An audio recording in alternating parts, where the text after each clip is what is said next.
where were you born? In Mexico, in Jalisco, Mexico. It's called La Hierbabuena. It's a tiny ranch, small town, very few stores. Actually, there weren't homes where there are a few homes where they sold things and the stores. Very, very poor. We didn't really know any better, so we didn't, think we were poor. Yeah. And it's very, we had, stuff to eat. We had a roof and, we had beds and, so yeah, you could say that it was poor, but if you compare it to, other places in the world that I've seen, then, And at the time, what kind of life were you living in Mexico before you came to California? What were you doing? Going to school and actually working as well. On the days that we didn't go to school, we would go to work. I help our dad working in the farms. And how old were you when you came to California? I believe that was, what was it? Let me see, I was born in 71. I moved down here in 79. So I was about 9 years old. And how did you feel? 79 or 80, yeah. How did you feel when you first saw the difference between America and Mexico? Was there a big culture shock? Not necessarily. It was exciting. It was exciting to see, all the, cars, electricity, and, TVs, and, stuff that we, hadn't seen. Yeah, I was talking to you. We weren't used to seeing it on a daily basis. We'd see very little of it. Yeah. I was talking to your brother Gabriel, and he was telling me how frustrating it was asking for people for help, and no one wanted to help you guys when you were little and walking around outside trying to sell candy bars and stuff. Tell me about that time in your life. Maybe it was like different for you since you're the older brother, but... Well, I'm actually younger, but I think that any time you talk to two people, even though we may have we were in the same household, and I think we still have different views. We still see things different. For us, I always thought you were older. You're younger? No, I'm actually younger. Wow. I'm younger. Maybe because you're taller. I'm taller, yeah. Yeah. Maybe that's what it was. I'm younger and just taller. So what was it like, though, when life on the streets then? Well, we had a family here, so that was a good thing. We had brothers and sisters, and then there were other relatives that we meet with once in a great while. The neighborhoods that we were, living in at the time, there were other people who spoke the language, who spoke Spanish, so that helped.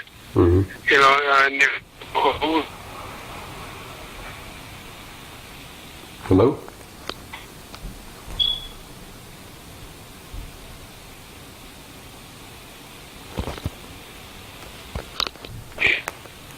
I don't know at what point you lost me. No. I didn't hear you for a while. I don't know if you were talking or what. You know what? Let me call you from a different. Let me call you from a landline. Okay. All right. I have the number here, the 560, right? Yeah. That's it. Okay. I'll call you right back. Okay. Thanks, man. Bye. Bye.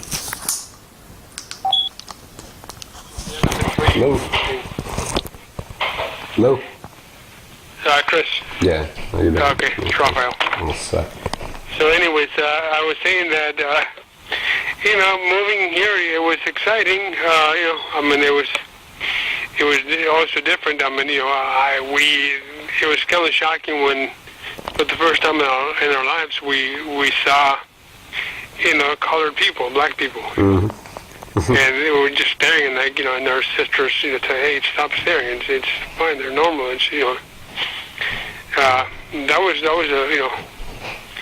a big,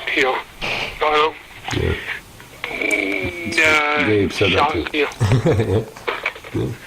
Because we also, it's not like we had, we watched very little TV, and we used to go to another little town or another house to watch TV, and the TV that we watched, it was, Spanish, Mexican channels. It's like if anybody saw somebody for the first time that they never saw, it'd be a surprise, Yeah, we saw, even, we saw people with very, blonde hair. Yeah. Same thing. It'd be strange. Yeah. Yeah. And tell me about going to school and stuff in America. What was that like, starting school? Well, that was, kind of cool because, I mean, there were a lot of kids our ages, and, we were able to, speak with the language with them in Spanish. They were bilingual.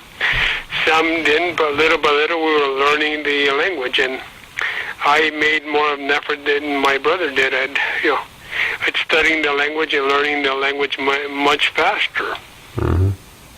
And tell me about how you found the Gunzz and got off the streets and found someone who's going to give you a shot at something, How'd that? Yeah, well, the Gunzz, actually my brother, found them first. He, at that time we used to sell candy door to door. Mm-hmm. And he happened to be working the street where the gym was, Mm-hmm. And so, he, I'm sure he told you, he hit his box of candy and went over and asked him, about training, about being trained. And, they told him they didn't train kids. But, there's a fighter that was being trained at that time, Alonso Strongbow, who I think he became a world champion at one time. He told Joe to train that he liked something that he saw in Gabriel's eye, or eyes, Mm-hmm. And started training him. So, he trained him. He was pretty consistent. After 2 or 3 months of, consistently training, I come along with an older brother who had already been boxing and actually knew the Gunzz from boxing. He knew of them. So I went to the gym, and on the very first day that I show up, Joe throws me in the ring with my brother. So I don't know if my brother told you about that or not, but didn't. No? No. Tell me. Yeah, so that was quite an experience. I mean, I was really, mad and, and I don't know, that my brother came at me, as hard as he did. Mm. But I hadn't really been inside of a ring with ropes and, Mm-hmm. and, we had done a little bit like at a park, but it's not the same, with the ropes and the, canvas. It's different. Mm-hmm. So I was able to basically survive the 3 rounds. I didn't really get connected with anything solid, and Joe was impressed that I was able to, number one, last the 3 rounds, in spite of Gabriel, coming after me, as hard as he did. Mm-hmm. So, and, I was able to really, avoid getting hit solid, Mm-hmm. So, did you do anything at home before you went to the gym, or the first time you ever even tried any kind of fighting? Well, my brother, an older brother, once in a while he would take us to the park. He would have, a couple of pairs of gloves in the trunk, hiding, so we didn't see them. Once we'd get there, he'd have us fight, box each other, but I still get the worst of it. I used to get headaches, and I said, no. So he would bribe us. He would give us money to train. Mm-hmm. Basically put on box each other. But like it was at a park without a ring, without ropes. Mm-hmm. It was very different without a headgear. Mm-hmm. And how did you feel? How old were you when you first got maybe the better of Gabe in sparring? I don't know as far as getting the better of him. I think it was pretty, competitive for the most part. I mean, at the beginning, I don't know how long before we really, before Joe really had us. Actually, he stopped us. He had to stop sparring with each other because it was too, competitive. Yeah. Yeah. It was like one time we showed up at a park for an amateur boxing show, and what they would do there is they would, whoever was there, they'd match you up. If somebody was there your weight, depending on the record and stuff, if you're willing to fight, they'll let you fight. Mm-hmm. I remember one time there wasn't anybody for him or I, so Joe said, what, we're already here. Let's just have you guys do an exhibition. Mm-hmm. So it was good. So we did an exhibition, and they stopped the fight because they said it was not an exhibition. It was too competitive. It was becoming a fight. Yeah. So you'd bring the fight home with you. That's what you do, huh? Yeah. Were you a good kid though at that point? Yeah, I think we're both good kids. I mean, he's had a little bit more. I have friends that weren't necessarily good influences, but for the most part, I think we're both good kids. Mm-hmm. And you guys stayed competitive in your house? No, through your childhood? We were always, once we started, and he got. Are you there? Mm-hmm. I'm here. Okay. Yeah, once we started, when we started the boxing, it wasn't as much, Mm-hmm. I mean, there was always competition in that he was older than me. He had been started training longer than me before I did, so he was doing good in his fights, and that was plus for me because I feel okay. Well, I got to make sure I do things right. Cause I can't let him win me lose. Yeah. And so you have so it pushed me, and I used it to really help me. Mm-hmm. Yeah. And as a I kid, remember when he turned pro, he was knocking everybody out. Yeah. And so they were calling him next around. my first fight was a good fight, a tough fight, went 4 rounds, but I did a good job. I beat him on a unanimous decision, and from then on, I was getting a lot of knockouts too. Yeah. What kind of, before the amateur career started, as a kid, you sparred a lot of pros in the gym when you were still an amateur. Who were some of the people you'd see in the gym regularly? Frankie Duarte, Alonso Strongbow, Michael Nunn. You would see Randy Shields. Mm-hmm. And what did they teach you growing up?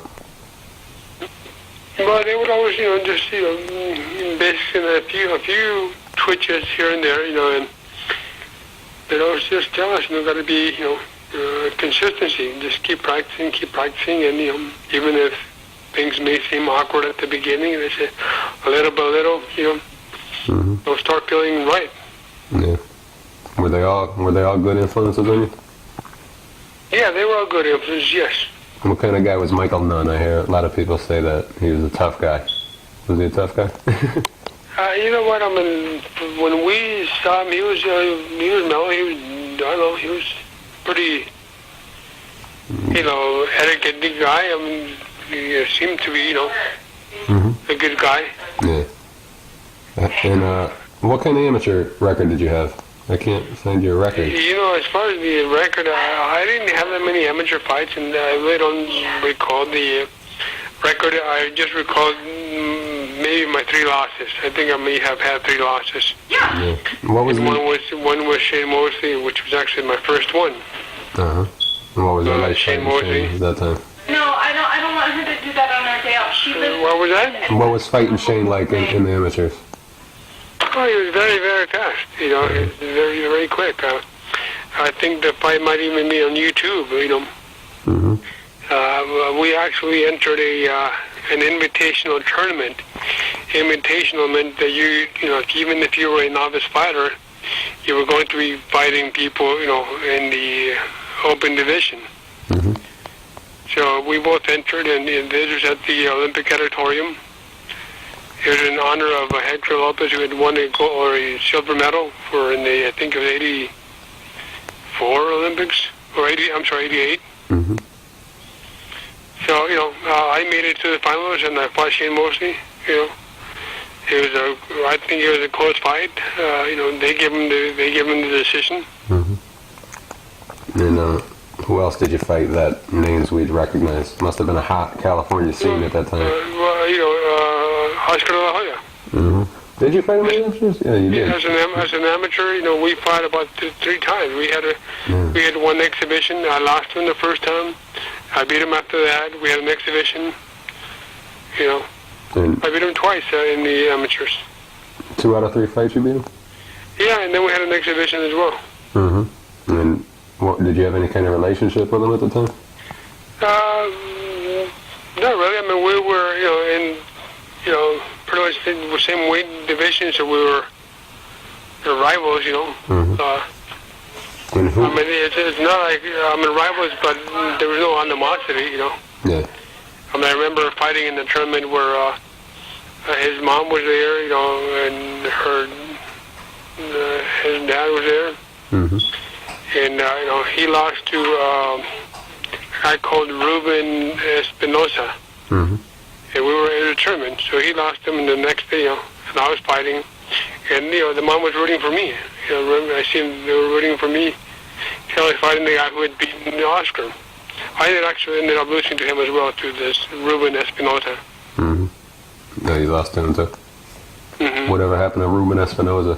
You know what? I think he went into football. I think he may have gotten injured and suffered an injury in football.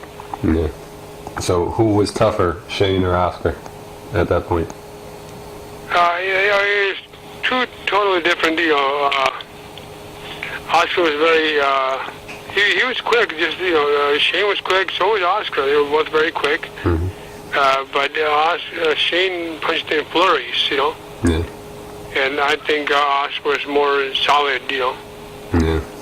The type of power was different. With Shane, get hit with a shot, and it didn't really feel heavy or solid, and you could, just be down and get up and like, what happened?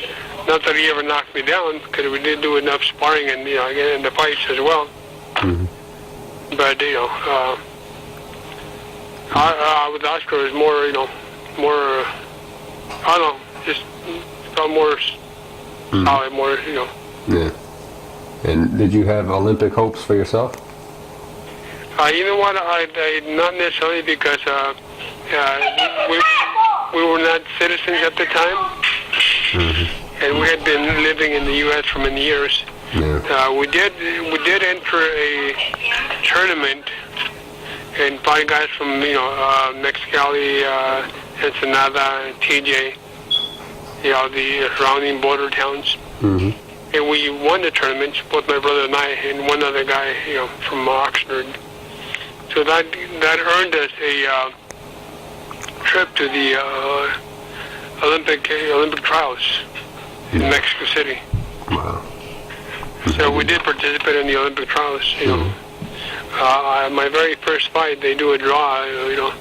My very first fight was against Mexico's #1 guy. So they gave him the decision. My brother made it to the finals. At the finals, he fought what was his name? Miguel Angel Gonzalez, who later became a world champion in my weight class. Yeah. And there was talks, at one time about he and I fighting, but we never got to fight. So when you couldn't make the Olympic team, how'd that make you feel? Was there any attempt to make Mexico's Olympic team at all, or you just? Well, that was the attempt. It was there at the Olympic trials, but once I lost there, they wanted me to stay there and represent them in other international events, but I didn't. I chose not to. They already have their guy. They have their. They just want to use me to to have them wrestle a little bit here and there. Yeah. My brother did travel with them for a little while, and but in the end it was it wasn't he that went. It was Miguel Angel Gonzalez. Yeah. And how'd you feel about turning pro when you did? Were you ready? I was excited. I was excited. I was excited, and I trained hard, and I was looking forward to it. I mean, at that time, my brother was like 6-0 with like 6 knockouts, or 7-0 with 7 knockouts. Wow. been there all along training with him for his fights. And so I was looking forward to it, you know. It was at my very first fight. I was actually not even 18. No, no. I ended up fighting at the Caesar's Palace. Yeah. Caesar's Palace was my first fight. Do you remember who was against? I think it was Marco Covarrubias. Yeah, I think you're right. Name rings a bell. Yeah, heavy-handed guy, you know. Yeah, but you know, I beat him, dropped him, but didn't put him out or didn't stop him. How do you But it was a good fight. It was a good 4 rounds. How'd you like fighting? Exciting with the crowd, you know, enjoying the fight. Uh-huh. How'd it feel without the headgear and smaller gloves? You know, I guess I was so into the fight that I didn't really, you know, think much of it at the time. I mean, you must have been so much more experienced having sparred the guys you sparred with coming up, you know? Yeah, that as well, you know. Yeah. And then you fought Antonio Sanchez at the Great Western Forum. What was it like fighting in the mecca of boxing on the West Coast? What kind of fight was that? Well, I don't remember my fight against him, but I do remember my fight against Abe Gomez. Abe Gomez was, you know, he was a guy who had a name in the amateurs, had a lot of amateur fights. And, you know, even in the pros growing up, he was, he was older than myself, and I thought he was doing well. He used to be a crowd policer. You know, and I had sparred with him. I had sparred with him before, and I knew his, you know, his style. But he came right at me, and it was a very, very action-packed, I don't know, 6-7 rounds. Yeah. You know, I stopped him. I don't know if it was the 7th, 8th, or 9th round. No. I stopped him. It was really, you know, the way I dropped it was, you know, people enjoyed it. And you know, and that's my thing was that really to be in there and have the fans enjoy my fights and please them, and obviously win by pleasing them, because I'm sure there were people who wanted me to lose, and I didn't want to please them. But you know, I wanted to please them by showing them, you know, that I was good, or, you know, better, and turning them to my fans. And the guy Antonio Sanchez he was 0-1 going in, and I think you knocked him out in the first round, so that might explain why you don't remember him. you didn't see him well. Yeah, no. After that fight, though, you had a fight with a guy named Arturo Hernandez. He had like almost 70 pro fights. It's not a good record he didn't have, but just fighting 70 fights, that just... Yeah, no, I do remember him. He was a wild swinger. He you know, he was a wild, heavy-handed swinger, you know. I remember watching him fight, you know, and I thought, okay, I'm fighting this guy, huh? But I thought, you know, once in a while, you know, negative thoughts would creep into my mind, and I would right away, you know, I'd stop him. I'd basically catch him and say, no, you know, I'm training too hard. You know, I'm in good shape. You know, I'm gonna beat him. Yeah. And so were you a little nervous at that point, still going into fights? Maybe. I was a little nervous, but when I would experience those nerves, and I would remind myself that, hey, I trained really hard for this fight. You know, I did everything I was supposed to. You know, I've been sparring with guys that are very experienced. They tell me I'm ready. And that would help me, you know, confront those, you know, nerves. Yeah. And what about your one of your early fights with a guy named Abe Gomez? It was the first time going 10, despite having... Yeah, well, that's the guy I'm talking to you about. Okay, so I won 10 rounds. That's the guy that I fought at... Okay, I'm sorry. I thought you said Ed. I was looking for... No, Abe. Yeah, Abe Gomez. Okay, so they won 10 rounds. But if you look at that fight, and that fight might be on YouTube or somewhere, that was an action-packed fight. Yeah. And he just took a beating. Yeah. So, he was a very dribble fighter. He took a lot of punishment. If you find that fight and you see it, it's amazing how much, you know, punishment he took. years later, not maybe about a year ago, I saw him. And he always tells me, hey, you were great. You beat me worse than anybody could have ever beaten me. Wow. Yeah. Yeah, he took a lot of shots. I dropped him, I think, I don't know if it was twice in the first round or first and second round. Mm-hmm. Yeah. Dropped him. And these were solid knockdowns, and he got up and kept coming. Yeah. Is that surprising for you? You had really good What's punch. that? Was it surprising for you who you had a real good punch? Was it surprising to see a guy who could finally take it for all those rounds? And It's funny because I remember, feeling his face or his jaw and my knuckles. Like, wow. Yeah. Yeah, but I kept throwing them, he kept catching them. Yeah. How about a fight you had with a guy named Job Walters from 1990, I think? Yeah, he was a rough guy from, I think he was Jamaican. Yeah. Yeah. Tough guy. He was, he would smother me. He would smother me. Mm-hmm. I think I ended up stopping him, I don't know if 8th or 9th round. Yeah, ninth. I think it was the 9th round. Yeah. Yep. A very hard-headed guy. I remember bumping heads with him, and I remember. Yeah. And after you fought a guy named Felipe de Jesus, and then you got your shot. Yeah, that was in San Diego. Yeah. I'm sorry, not San Diego, in Arco Arena, Mm-hmm. Was it Sacramento. anything memorable about that fight? Well, he was southpaw, so that was a little different. It was. Mm-hmm. It took a little time before I got to him. I don't know if it was 7th or 8th round or what, Yeah. You or got him. 9th. I know you got him. I think it might have been the 8th round, Okay. if my memory Yeah. serves me. Yeah, but it was different. It was southpaw, and he had a decent punch. Mm-hmm.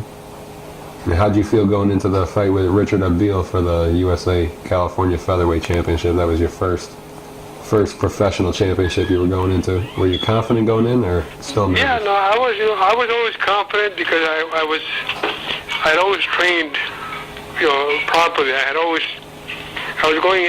always going into the ring with a clear conscience, knowing that, that I did what I was supposed to or told by my trainer to do.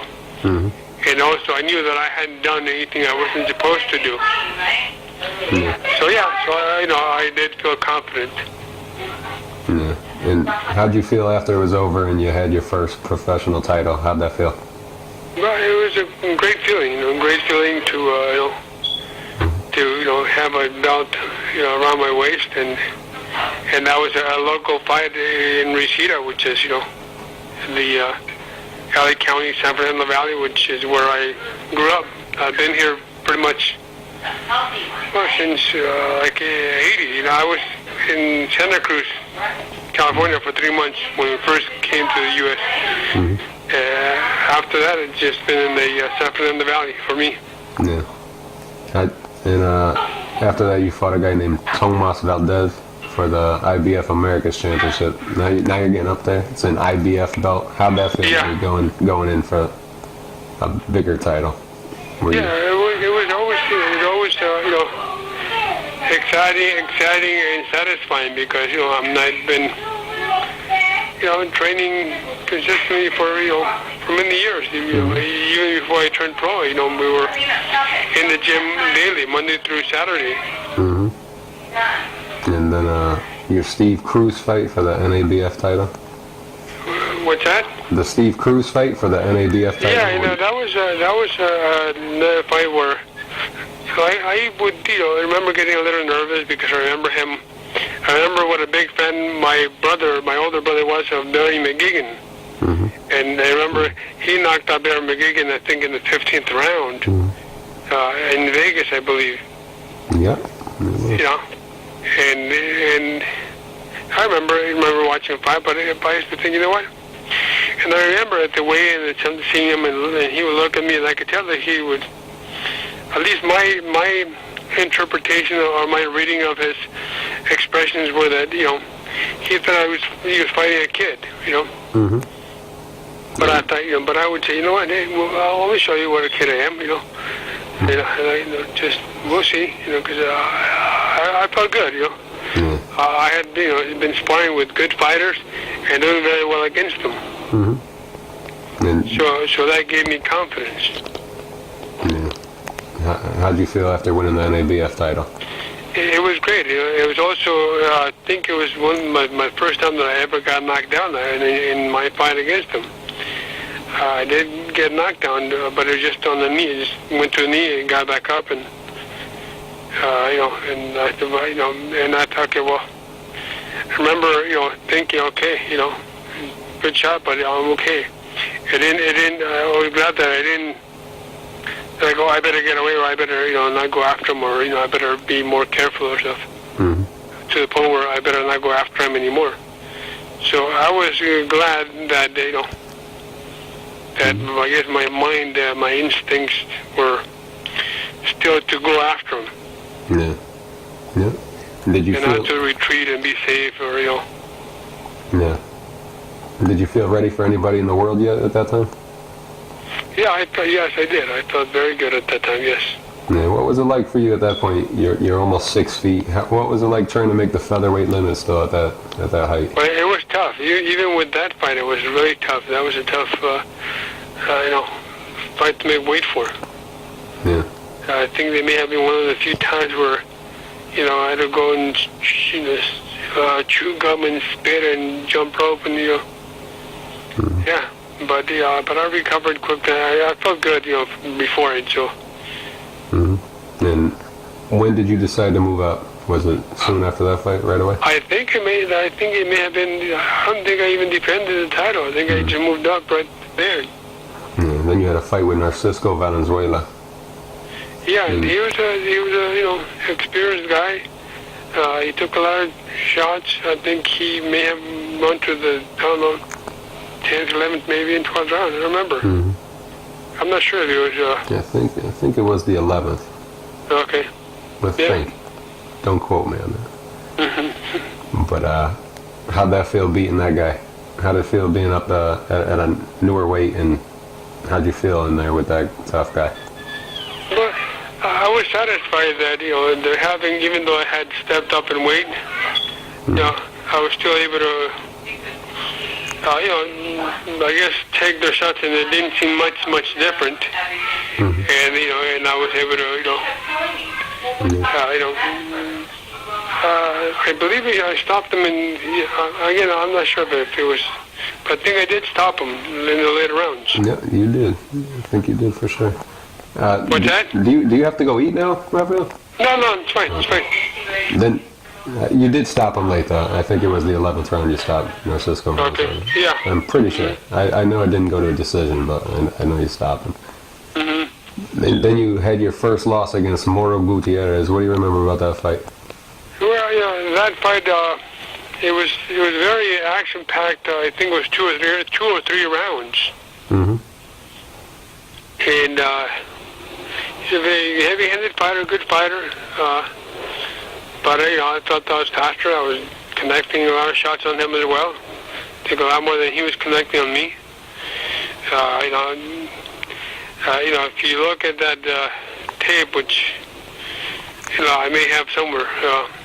Yeah, I saw that fight so many times. I got hit with two great shots. I got hit with one, and I didn't retreat. I actually went right out. I kept going after him, and basically walked right into the other one. Mm-hmm. Yep.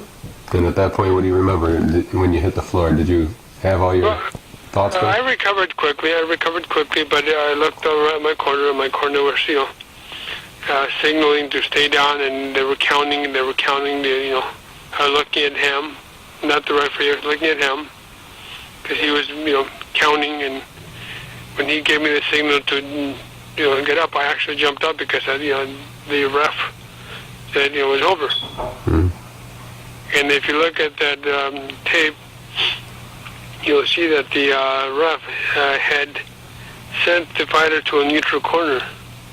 Mm-hmm. And the guy did not go to the corner that he was directed to. Yeah. And, he should have stopped the count and gone over to walk him to where he was directed to. At least that's what, I've been told. Mm-hmm. And, there when he's there in front of my trainer, excited, jumping up and down, that's how my trainer may have, lost count or fell behind by one. Yeah. When he picked up the count, he might have, Yeah. picked it up when it wouldn't, below. Yeah. That actually. So, anyways, that was, it was a shock. I mean, that was that made it to Fred Rogan's sports bloopers. Yeah, I remember. That's right. Mm-hmm. It actually made you more popular and famous. So I think it worked in your favor. How did it feel though? Right after it happened, losing your perfect record, what did that feel like?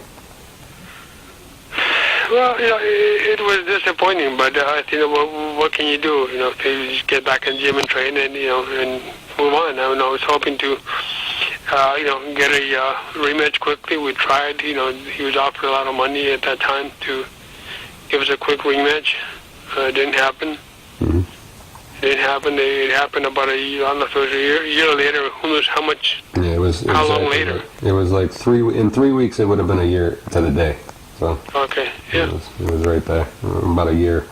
Yeah, and again, it was another good fight where he was durable, he was strong, and I trained hard for it, and Yeah. How'd you feel going in the ring with the guy who took your perfect record away? Were you nervous? Well, it was a little nervous, but at the same time it was a little exciting. It was exciting that I was given that was an opportunity for me to redeem myself, mm-hmm. against him, and and so I was ready, Yeah. How did it feel getting revenge on the guy who did that, though? It felt great. It felt great. I mean, I was tired because it was 10 rounds, and it was it wasn't easy, and it was not an easy fight. No. Yeah, but it was very satisfying. Yeah, Gutierrez is an experienced guy, a good guy, a good fighter, tough. Mm-hmm. And between those two fights, you fought Rocky Lockridge. What do you remember about Rocky Lockridge at that time? Well, that's another guy that I remember watching him, growing up. Mm-hmm. Watching him fighting, I don't know if it was Gomez or who it was, And I remember my brothers, and other people talking about, what a good fighter he was, and how he knocked out, a lot of people. And so, I just motivated me to train hard and to continue doing what I was supposed to do to prepare myself for that fight, for a tough fight. Mm-hmm. And he took a lot of shots. Yeah. He took a lot of shots. I don't know if he may. I don't remember if it went 9 rounds or if it went the full distance. I think he quit after 8 or 9 rounds or 7 rounds. No, I think it was a decision. Rocky Lockridge. Okay. I think so. Okay. And then you fought Jorge Paez soon after that one. What was it like fighting Paez? Well, Paez, being the clown that he was, and and messing around with the fighters in the ring, and and so I said, I can't be. I thought it would be humiliating to let him, or permit him to do the things that he would do with many of the fighters that he would face. Mm-hmm. I don't want to be in that position. I don't want to give him that opportunity. So, I trained hard, and, I went at him, and I knocked him down in the first round. Mm-hmm. Yeah. You were like unstoppable that night. I remember that. Mm-hmm. Did you feel? Did you feel unbeatable? He was coming in, so he was taking a lot of shots. And, Yeah. So it was a very exciting, exciting win for me. Uh-huh. Did you feel at the time that you could just take anybody? Were you ready for the champion at that time? Yeah. No, I was ready. Mm-hmm. I felt ready. Yes. Yeah. Then you had a wild fight with a guy named Robert Rivera. What do you think of when you think of that fight with Robert Rivera? Do you remember it? No, I don't remember it. I think didn't I stop him quickly, or what happened with him? Yeah, you got deducted points for low blows. I don't know if you remember it at all. No, not really. Mm-hmm. I remember the name a little bit, but. Well, that's all right. I mean, if it doesn't spark a memory, I guess nothing came of it. Nothing worth remembering. How about your fight with Daryl Tyson? This is when it was obvious that you were ready, and what would you be doing to prepare for fights like this at that time? Like, what would you be doing, and who would you be sparring with in the gym to get ready for Daryl Tyson? Well, I remember sparring with Hector Lopez. There's I remember sparring with remember even sparring with Shane Mosley. I don't know if it was specifically for that fight, but I sparred with Shane Mosley, sparred with Oscar De La Hoya. I sparred with Hector Lopez, and and I felt ready. I felt good. And then one of my memorable, for me, sparring sessions. It was the only time I ever got in the ring with I Corte. No. What was that like? The high guard. Well, he was undefeated. He was from Ghana. I think he was like 18-0 with like 17 knockouts or something. Mm-hmm. He came into the to spar with somebody and said me and like somebody I told him, no, he's fine. And it was a very action-packed sparring session. Mm-hmm. Did you feel good in there? Like I felt very good. Yeah. I felt very good. Yeah. I always I had wondered. him up against the ropes, and he connected some good shots, and I felt real good. Yeah. So you might have been able to hold your own with him in the ring. What's that? Yeah, it's good to know you might have been able to beat the welterweight champion. Yeah, absolutely. Yeah. And what do you remember I'll about? tell you this: he never came back ever again. No.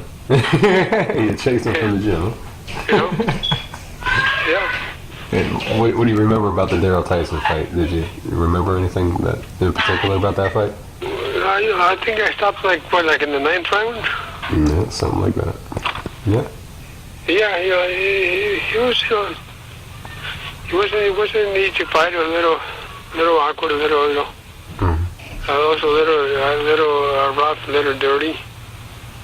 Mm-hmm. Yeah. But after that, you got your shot at the IBF champion, and you fought him at the Great Western Forum too. What do you remember about Freddie Pendleton that night? Well, with Freddie, I mean, he was very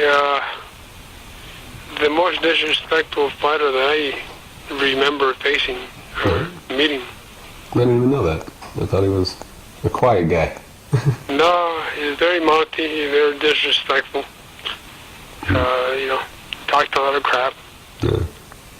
And I try not to let it get to me. For the most part, it didn't, but once in a while, it would. Mm-hmm. Yeah. And it was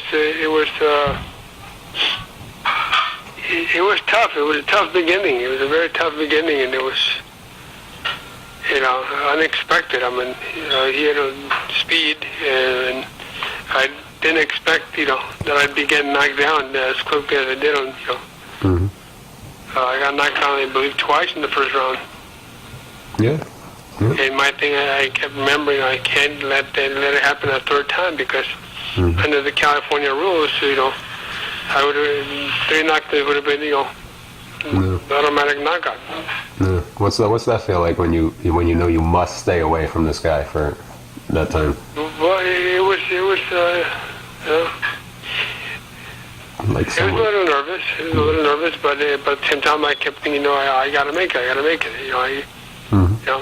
And once I made it, got that minute rest, and I thought, okay, well now it's my time to come back. 'Cause I gotta make up. I gotta make up for some. I gotta make some points here. How disheartening is that to have to go down twice and be down that much on points going into your first title shot? Did you feel confident? Well, I felt I gotta go at him and I gotta get him out. Because I'm here to win. I'm not gonna just be in there and it's over. Like I'm not gonna win. I figure How hurt were you from those knockdowns? Were you hurt? They were quick. I was hurt, but I don't think it was this. I was hurt. It was more the speed. It's a different type of power. There's this high type of power, and there's a quickness. Mm-hmm. Yeah. And my legs did, fall from under me. But I was able to come back and. And and get on them and stay on them, you know. yeah. And would he continue to talk to you throughout the fight too? Yeah, a little bit here and there, you know, stay kind of strong, but I say, you know, hey, I'm going to keep coming at you, you know. And I kept going at him. Yeah. I remember the 9th or, I don't know if it was 10th or 11th round. I had him up against the ropes. I was so close to getting him out. Yeah. Yep. And how did it feel after the decision was read and you were? Oh, it was very, very, you know, satisfying. It was, you know, but I was, you know, long 12 rounds, and it was, you know, Who was there to a lot see? of work had been, you know, Yeah. a lot of punches, a long day at work. Now, was your whole family there to see you win the title? I think yes. I'm pretty sure that they were. And then you had a fight. I'm sorry, guys. Maybe, except my mom. I don't think my mom was there. Was she supportive as your mother boxing, or was she? Yeah, they were always, you know, hoping that, you know, they would just pray, especially her. You know, she knew, you know, she had confidence because we projected that confidence, you know. Yeah, and she knew you guys were capable. And then you defended the title for the first time against Mike Evgen, TKO in round 3. What do you remember about that fight? First defense. Yeah, I think that fight, what happened with that fight is we were going to fight in Hong Kong. And I think, you know, we were there and they postponed it at the last minute. Oh, yeah? And, yeah, you know, and awkward, you know, European fighter, but I think I got him out quick. Yeah? Let's see. When did I get him out? I don't remember exactly. Let's see here. Here it is. It was a TKO in round 3. Round 3, yeah. Yeah, TKO round 3. And after that, you fought Billy Schwer. What do you remember about Billy Schwer? He's also another, you know, European fighter. You know, a little dirty, you know, a little awkward. I don't remember how long he went. I don't remember. Yeah, he went 8 rounds too. 8 rounds, yeah. Then what was the hype like in California when you were gonna fight De La Hoya? What do you remember about when the fight was announced and stuff? Well, it was very a lot of excitement, you know, in the you know, in the public, in the media and everything. It was, you know, a big fight. Yeah, it was an exciting fight. The build-up for that fight. What's that? The build-up for that fight was really exciting. Yeah, the build-up was, was an exciting build-up. Yeah. You know, it was very, very, you know, disappointing for me to lose that way against someone that I, you know, known since a kid and fought him as kids and beat him as a kid. Yeah. You know, but so, yeah, I think maybe because he was hyped as much as he was, having won the gold medal, I went after him much quicker than I should have. Yeah. And what did you did you feel it? Did you remember anything as you fell in the second round and got hurt? What do you remember? How hurt were you in the second round fighting young De La Hoya? He caught me. He caught me good. He caught me good. Yeah, he's a great finisher. You know, when he hurts a person, he jumps on him. You know, he did a great move. I mean, if you see it in slow motion, he actually pushed me, and right as he pushed, I remember seeing him, watching him train that move or work on that move. Not necessarily for my fight, but I remember, you know, where his trainer at that time was Robert Alcazar. They would lean into him. And he would just do a quick push up, and, you know, and hook. You know. And what surprised you? Did anything surprise you? Did he improve a great deal since the amateur days? Yeah, you know, I think he was a very good amateur fighter too. You know, Did his power surprise you at all, though? What's that? Did his power surprise you from what you remember in the amateurs? No, not really. It was not necessarily surprising. I knew that he was, you know, he's the only fighter to ever knock me down as an amateur. Mm-hmm. Yeah. And what was it like after losing such a turf war? Big Well, height it was thing. devastating. It was not an easy, it was not easy to cope with. Mm. Yeah. But I did, and And how did you do it? You got in the ring just 5 months later? How long did it take you to feel like yourself again?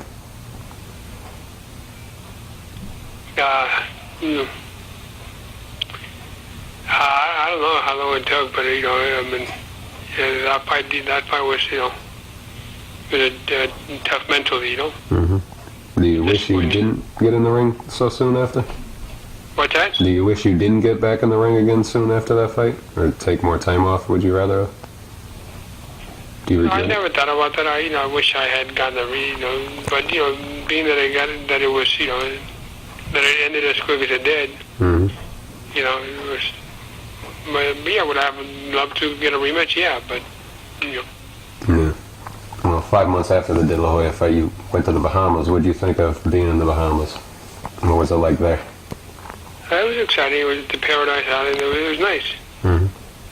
It was nice, nice resort. Yeah. You were there to fight George Scott for the WBU lightweight title. What was that fight like with George Scott? He was a decent fighter. Wasn't he? Did it go? That went what? Went 12 rounds and he got the decision actually. Yeah, he got the decision. It was a tough, loss for me. I didn't feel that I had lost it. Mm-hmm. I didn't feel that I lost the fight. Yeah. I haven't seen it on video. I don't know if that's on video or not. It was a close fight, a good fight. Mm-hmm. Did you feel like you still had some left over from the De La Hoya loss, or did you feel totally back to being Rafael Ruelas again? Yeah, I feel I was back, but Mm-hmm. yeah, I don't know. I thought that was. Yeah. How did it feel losing 2 fights in a row, or you just did you feel better just knowing that inside you felt like you did enough to beat George Scott, so it was easy to get over? Well, it was disappointing because I did feel that I did enough to beat him. Mm-hmm. I felt that maybe because it was in the Bahamas and he's from Florida and it was Angelo Dundee. Mm-hmm. That I may have had some influence. Yeah. And did Angelo Dundee say anything to you? I don't remember anything, No. specific, no. Mm-hmm. And then you came back against Tomas Barrientos. What do you remember about getting in the ring after? He wasn't a bad fighter. I stopped, I don't know if it was 6 or 7 rounds. Took some good shots. Yeah. It was actually 2 rounds. 2 rounds, okay. Quicker than you thought. Mm-hmm. How about your fight with Mike Walsh? Anything special about Mike Walsh? No, he got him out of there quickly. It was like 3 rounds. Mm-hmm. 2 rounds, yeah. 2 rounds, yeah. Then you fought Livingstone Bramble. What do you remember about him, even though he was getting... Yeah, I remember him as a kid growing up, and Yeah. he did some with, a lot of good fights, a lot of tough fights. Mm-hmm. He took some good shots. And, experienced, but it was, satisfying to beat someone that was, I think it was a good fight, very good fighter at one time, Mm-hmm. Yeah. Great fighter. I had to beat, Mancini. Yeah. Still tough going 10 rounds with Rafael Ruelas. Wow. Yeah. 1996 version of Livingstone Bramble, just going the distance. Yeah, he took a lot of good shots. Yeah. And what about Jaime Rocky Balboa? Remember about that guy? Remember he had like 80, 90 fights? Yeah, I stopped him, 6 or 9 rounds? I think it was like 5 or 6, something like Okay. Yeah, no, that. Nothing special, huh? no. You put a few wins together though, and you ended up fighting Kostya Tszyu. What do you remember about Kostya Tszyu? With Gunzz, I don't think that they should have stopped the fight when they did. Mm-hmm. I was, a little disappointed that Joe stopped it. Yeah. I didn't get to really connect. And I remember getting him one time, with a tiny left hook Mm-hmm. and buckling him. And I don't think that anybody caught that. Yeah. Yeah. I always felt like you were a punch away. It always felt like you were able to connect something. Something might have happened for you, but. Mm-hmm. What do you remember about Kashizu's right hand? Anything special about his power? Anything? What do you remember most about Kashizu? I remember he was dirty. I was out there with a dirty. It was awkward, but. Mm-hmm. But no, I didn't feel that he was really that powerful.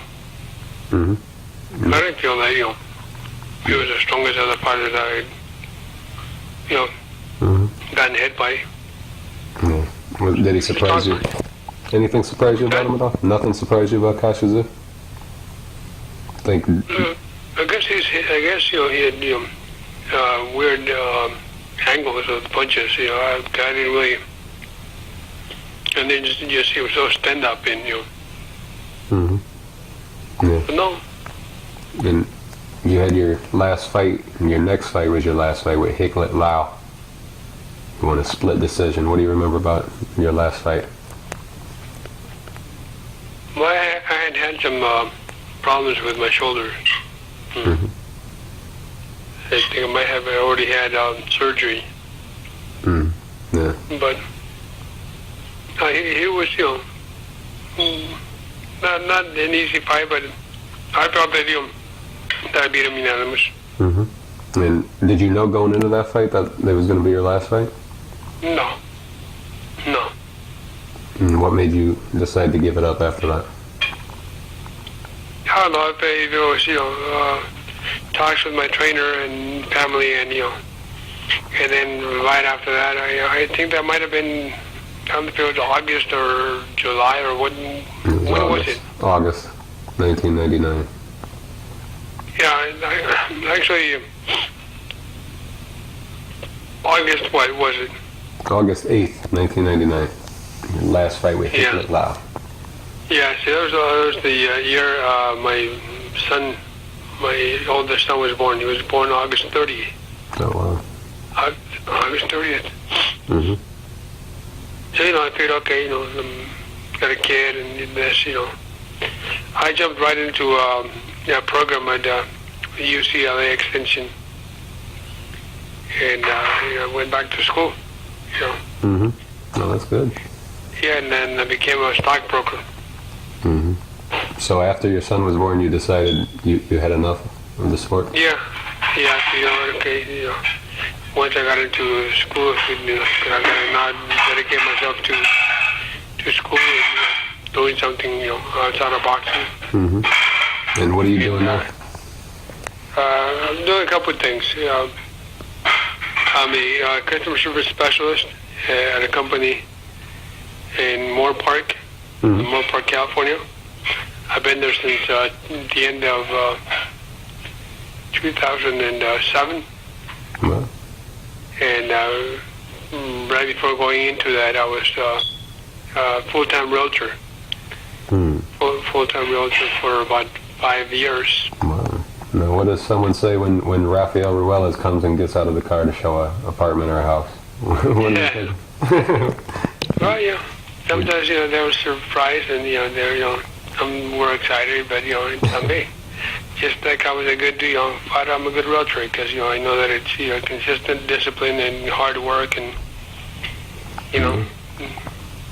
Yep. Yeah. And how do you feel after all those years of boxing? I know Gabe's having some problems now. What kind of shape are you in now? Yeah, I feel good. I feel real good. I did a couple of marathons. Wow. Actually, 4.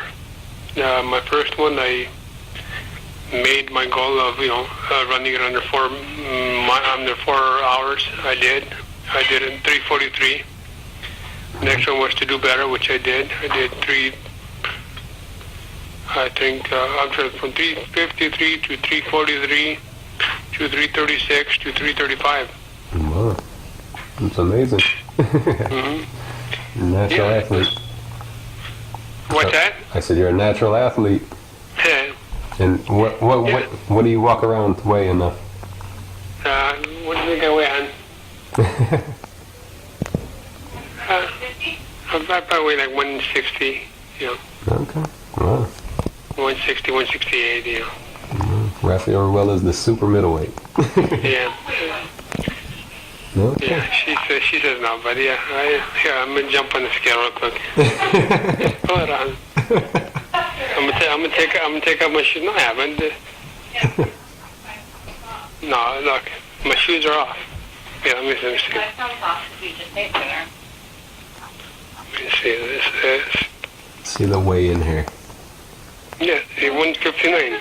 Oh wow. You're like 154. So okay, so maybe I'm 155. No, No, 4. Your wife knows you better, I guess. yeah. So, Yeah. how many kids do you have now? I have 3 kids. I have 2 boys and 1 girl. I went through my very first boy, who's about to turn 13 on August 30th. He'll be 13. Mm-hmm. I went through a bad divorce and took, you know, spent a lot of money with that divorce, which is not good. I know about bad divorces, Rafael. Yeah, it's still, years later, it's still going, you know. Yeah. And the bad thing is, you know, what sucks the most is, you know, my 13-year-old boy is the victim of it, you know. Yeah. That's tough. Yeah, Yeah, I got 3 kids myself. It's tough. yeah.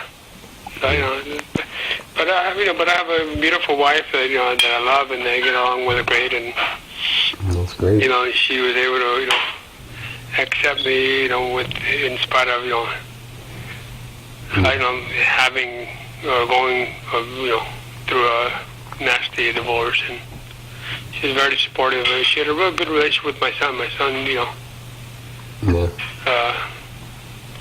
How's your at son? times would tell her more than tell me. Yeah. Yeah.